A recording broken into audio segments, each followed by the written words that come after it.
Good afternoon, everyone. So today we are here in the subject of law and merger and acquisitions, and the topic for today is strategy against hostile takeover. So as legal professionals, you all will be required to sometimes frame strategy against a hostile takeover. A takeover which is against the wish of the target company, some predator. So this lecture is aimed to discuss one strategy, golden parachute, and by the end of this lecture you would be able to understand, analyze this strategy and apply it. Alright, so have you ever heard of the word predator like I just used? Yes. A predator is what? Something which eats on the other guy, attacks. Attacks. Somebody who takes a target and enters and occupies something which does not belong to it. Yeah, without the will. Without the will, right. So let me just make a very simple question. If you build a company over years and somebody comes and tries to take over it, what would be your first instinct? Will stop him. Trying to stop. Trying to stop, fight back. You won't just give up, you will fight back. This is what this topic is all about. So before that, let's watch this small video, and I want everyone to let me know what they understand out of it. They give us trouble today. They're not going to send us back to the Bronx, Arthur. Don't scare me there, Mr. G. Bridgerton, I want to buy up New England Wire and Cable. Buy everything you can. File the goddamn 13D. I want to finish this one quick.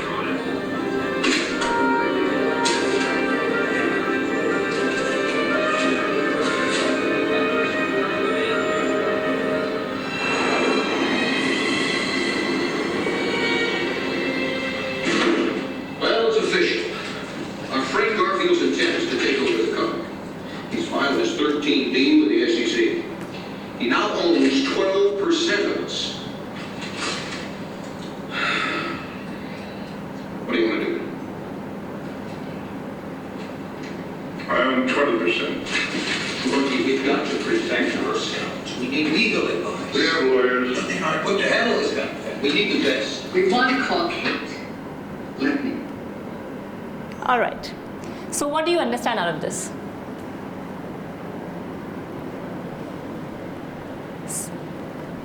Of course, a scenario of a hostile takeover, and you see that people out there understand that there is somebody trying to take over.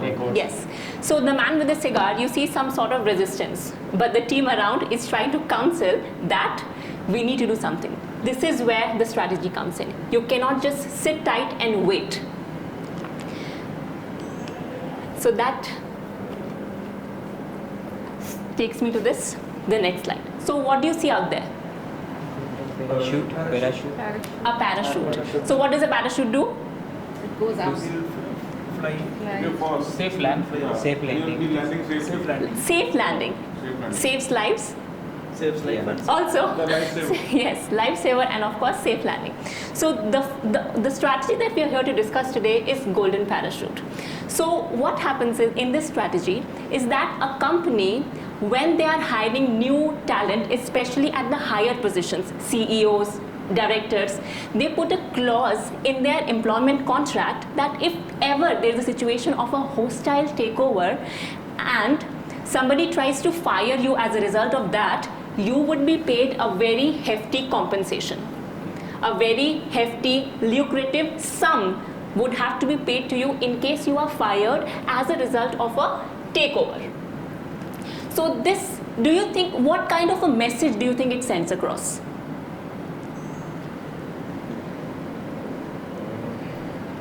So basically, in the employment contract, I have written that if somebody tries to take over and take control of the company, and as a result of that they fire you, because generally what happens, if I take over a company, I would want my people on board. The first thing I would do is get rid of the old board, right? Old people in charge. I would try to bring my own people.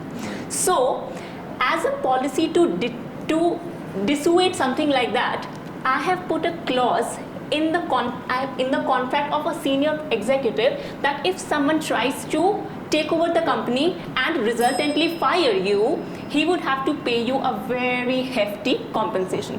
So this can act as a Saving. Some kind of security. yes. Basically So safeguarding the existing employees.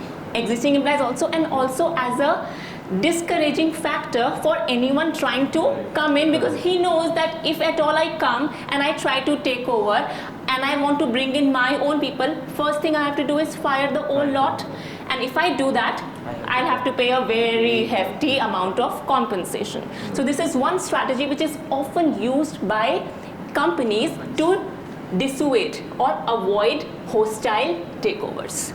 So for example, like you see, the employment contract of Mr. A, the senior director of a company, includes a golden parachute clause that guarantees him $100 million severance pay, stock option, etc. if he is terminated, especially as a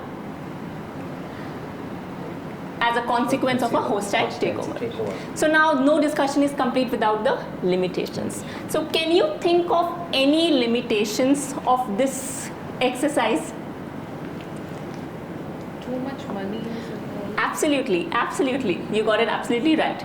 So too much money involved. So if at all I put this clause in the contract of a person while hiring him, I want to poach someone very senior and I bring that clause. He is secure, he is happy. Now if I myself want to be engaged in an acquisition, if I myself want to sell something, then I am bound by my own clause. It is costly for the target company. Indeed, it involves a lot of cost for the target company. It actually happened in case of Yahoo. They had to sell their core business and they had to pay a hefty sum to their own employee in case of this. So they were bitten by the very own snake that they were trying to harbor. Now the next. Imagine you are a senior executive. You know I am safe. Even if I go, I'm going to get a good amount of money. Do you think it will affect, or it may affect the approach of somebody? He may not bother too much to avoid the merger because he knows I'm going to be safe anyway. He may not try hard enough to avoid the hostile takeover. So it may cause complacency among the golden parachute holders. Anything else that you may want to think of?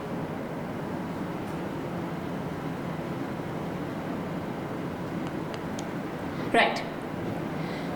The last and the most common thing that happens is if there is a very big shark and it wants to eat up a small fish, even if it has to shell off some money, they may be able to do that because if it's a big shark. So it may not always be the best strategy to deter a hostile takeover. So these are the three most important limitations. Do we have any questions so far?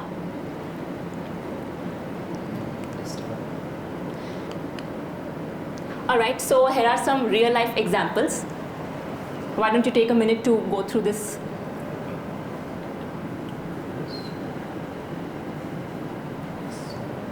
So do these names sound familiar? Yes. So what are we talking about? How because of merger some companies gain. other companies. Yes. And how these strategies were actually used. But there is one real life example of this strategy failing, which is Twitter. Elon Musk, Twitter tried to use it but failed. Now this is the last exercise. I want you to take a very, you can group up and just think about this small exercise that is there and just let me know if you think golden parachute is going to be the right strategy or not. You can pair up, you can just think and just let me know. So there's a company X which is, a large company. X is trying to buy off a smaller company, and they are known for this reputation to replace the existing board. The target company does not have too much money. Now do you think they will apply golden parachute and why?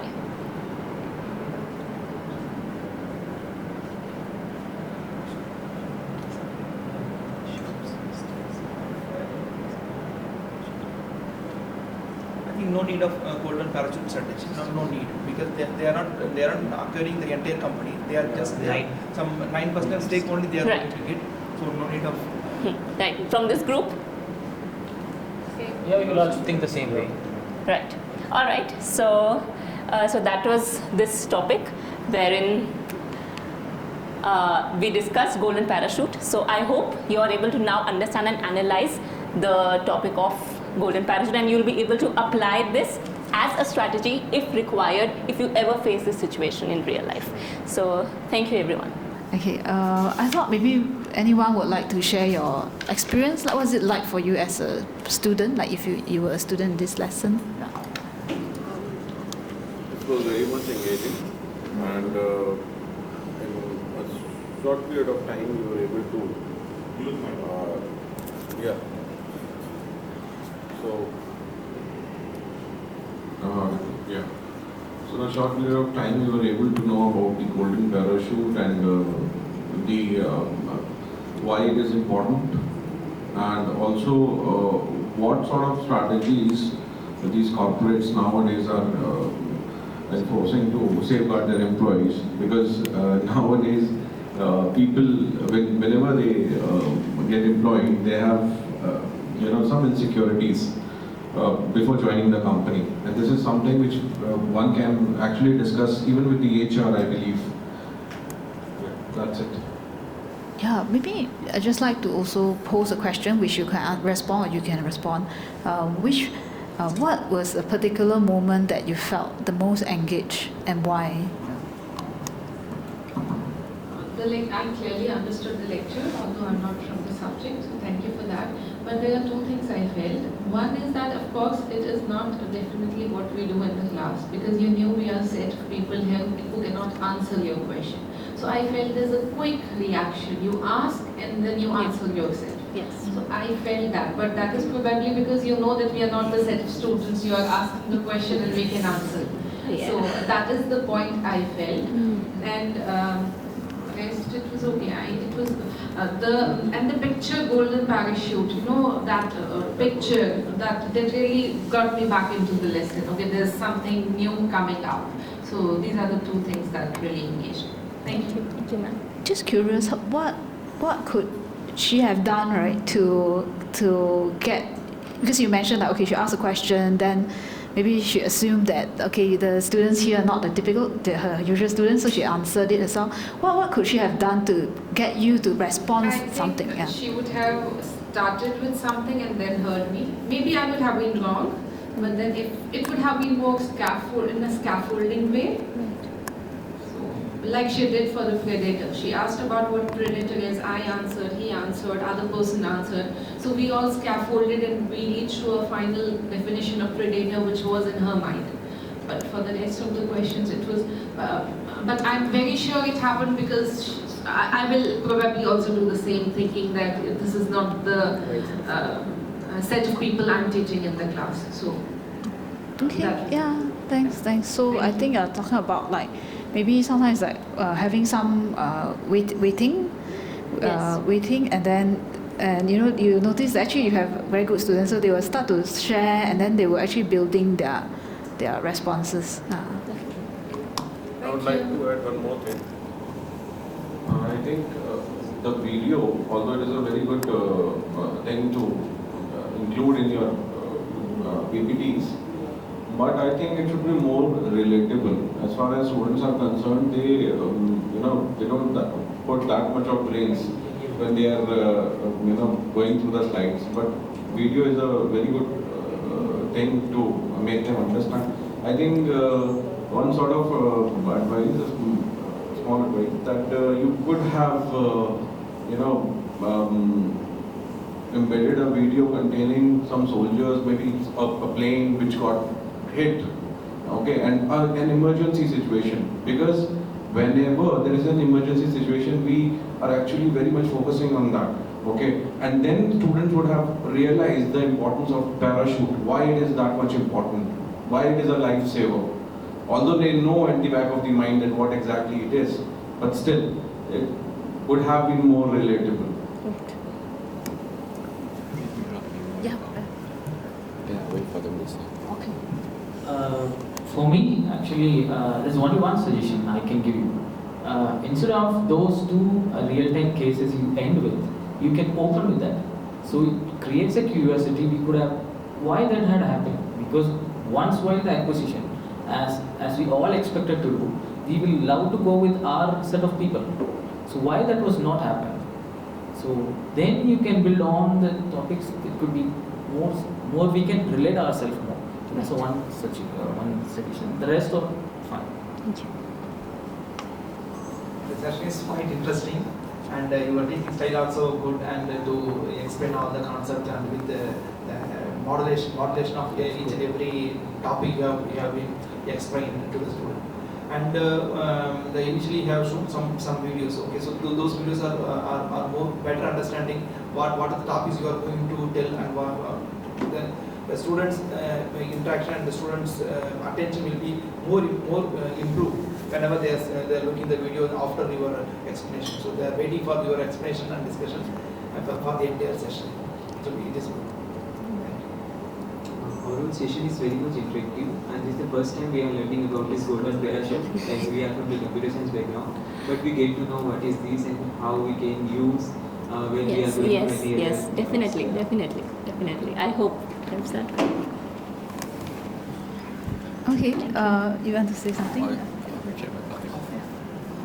So actually, I want to, it's an enjoyable lesson. I was just wondering, do you try searching videos that is related to the golden parachute? This is because the video is a hostile takeover video. Yes. So does a golden parachute video exist? They would actually, my idea was to introduce. This is generally the first thing. So they have already studied hostile takeover. Now I'm introducing strategy. So first of all, I need to let them know why strategy is important. Yes. Maybe I can devote a separate lecture to that, but I wanted to first get them familiarized with the idea of why what we're going to study is important, because strategizing is important. Yes. Then you go to the first strategy. So maybe in the next strategies when I discuss, I'll not introduce just by the importance of strategy. They already know that. They've already discussed the first strategy. The next strategies will be straight away, and the videos will probably be more specific to that.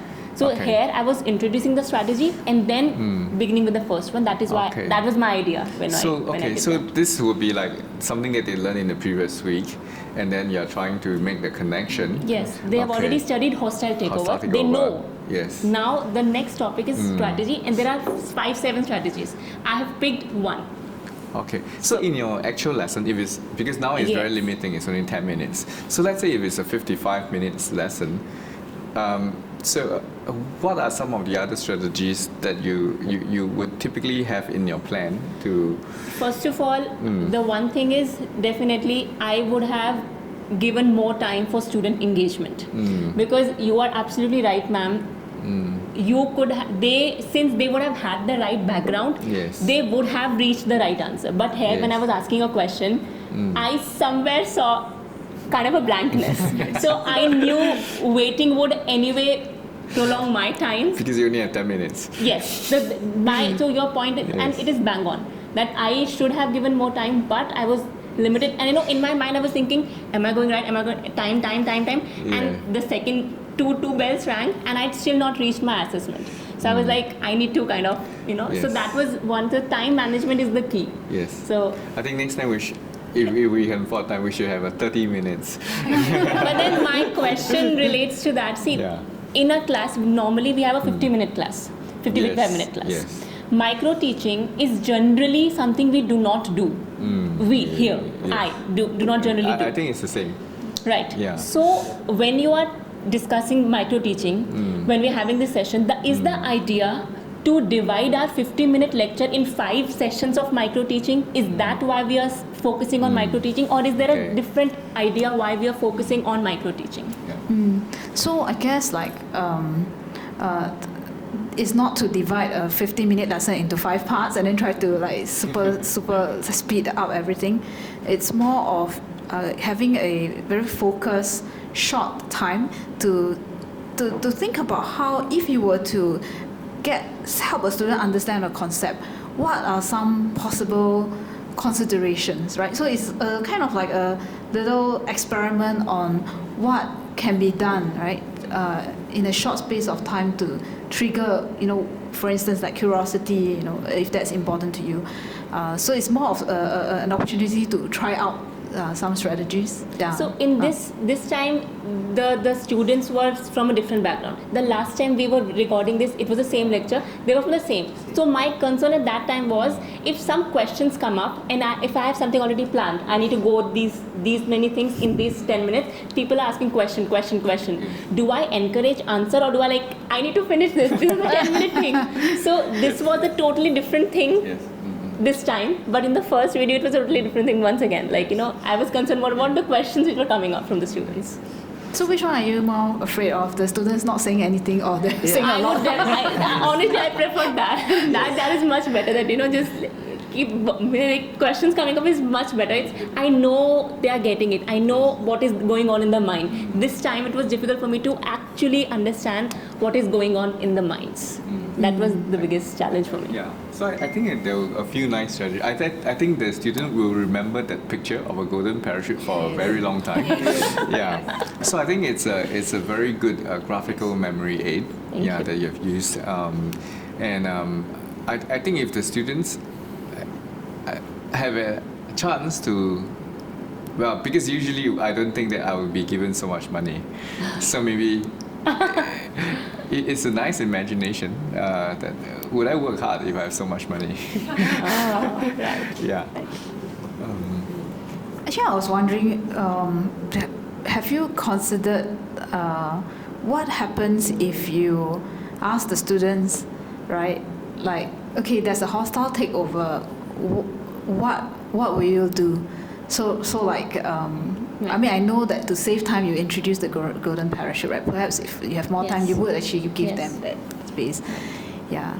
I checked. They were like 10 strategies. Yes. You have the poison peel. Yes. You have the crown jewel and then Pac-Man. Everyone. Yes.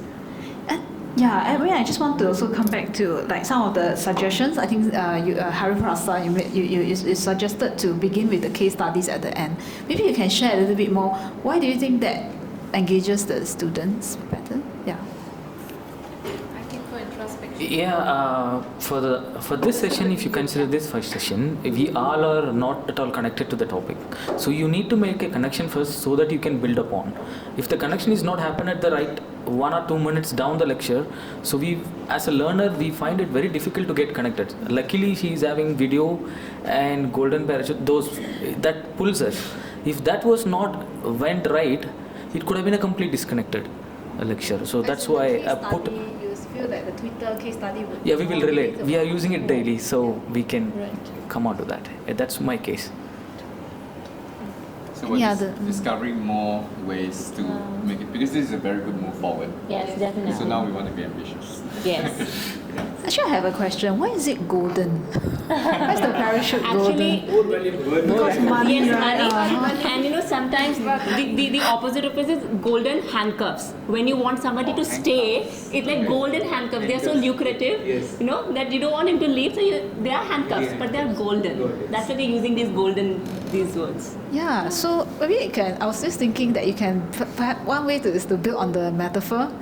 Right, like Elon Musk on a parachute with lots of the. So you can ask, maybe what does the parachute, what does it symbolize, right? Yeah, because and then there's safe landing or that. So I thought that was quite a nice way you began, which I agree. Yeah. So many valuable suggestions, definitely indeed, and all of them are worth incorporating. Everything that has been said is worth incorporating. Maybe just to wrap up, because I tend to not be very good at time management, but so I would just like to maybe end off with a positive note, like whether what do you think you did well in, or maybe the rest can say what specifically you felt about the facilitation that was helpful for you. Yeah. Yeah, of course. I felt where I could be wrong and what good things I can do. So, and I also saw good things which I'll definitely incorporate. I never thought of using such kind of lucrative visual So maybe I can find something like that for my subject also. You know, some things which remain. This parachute will always remain in my mind. It's a kind of, yes, yes. Thank you.